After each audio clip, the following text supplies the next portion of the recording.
Well, ladies and gentlemen, thank you all for being here, for staying with us. I'm Sohrab Ahmari. I'm an editorial writer for the Wall Street Journal, and I have the honor of moderating our next panel with the two laureates. But I just wondered if you could join me in giving them one more round of applause. I had watched that video several times.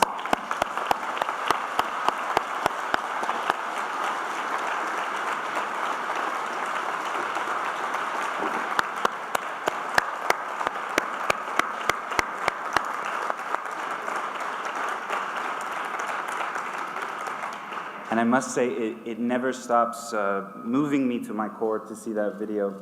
And I had the privilege of traveling with Dr. Kizilhan when he was running his last trip to Iraq to evaluate women.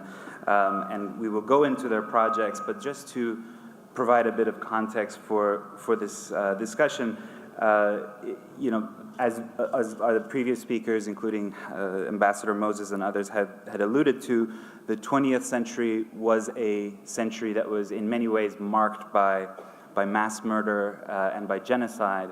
And unfortunately, it looks like the 21st century is also shaping up to be such a century. I mean, the most notable case, obviously, is what's happening in Syria, where the Assad regime and its backers in Moscow and Tehran have murdered some 250,000 people by the low estimates, displaced millions.